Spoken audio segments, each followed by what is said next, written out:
How Russell stopped being taken for a ride at Mercedes. In George Russell's impressive first-half season or so with Mercedes, he appears to have eliminated arguably his biggest weakness as a Formula One driver. Weak first laps became something of a theme early in Russell's F1 career, and although the prevailing opinion was that this was getting better, the Mercedes move would make it a lot easier, to be sure. It was at its worst in 2019, Russell's first season with Williams, when he regularly ended up behind teammate Robert Kubica on the first lap despite out-qualifying him at every Grand Prix. Russell reckons this was partly him being caught out by running at the back, and also discovering just how bad the dirty air is on the opening lap when he is so far down the grid. As of the summer break in 2022, though, Russell's own progress is evident. So far, he's gained a net 5 places over the 13 races so far, despite qualifying on the first 3 rows for 8 of those Grand Prix, and starting from pole in Hungary. More impressive is that he's only finished the opening lap lower than he started it twice, in the Imola Sprint and on a nightmare first lap in Miami.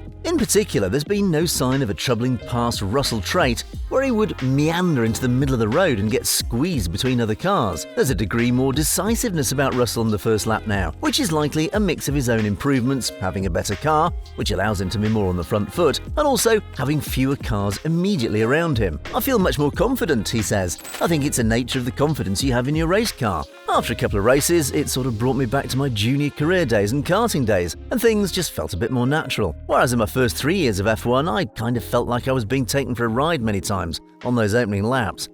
I've definitely got a normal amount of confidence on those first laps. One factor that's clearly helping Russell in this is that the Mercedes is probably the fastest starting car on the grid. In Bahrain, he gained 2 places with a great launch to instantly undo most of the damage from a below-par qualifying. Beating Lando Norris off the line and an aggressive move into Turn 1 crucially got him ahead of the McLaren at the start in Australia. It's a process that clearly Russell and Lewis Hamilton play a key role in, but there's undoubtedly an element of the Mercedes and its system being both user-friendly and effective off the line. As a team, we've done a pretty good job at race starts, Russell acknowledges. I think Lewis, historically, has always been one of the best starters, in the sense of the launches. And since I've been here this year, we've been statistically 1 and 2 over the course of the season. That's a real benefit and positive we've got to take away. There have been a couple of outright bad starts, though. In Miami, he had a shocker and lost 4 places across the first lap. While this was likely exacerbated by starting on the hards, it looked like Russell got trapped in a small spiral after a poor initial launch with wheel spin in the second phase. A tentative inside line at Turn 1 let 2 cars get past on the outside, and he lost 2 more places in the next few corners while looking extremely conservative. It's not surprising Russell hasn't mastered every trick of the trade in 13 races, and he still has found himself boxed in at times, although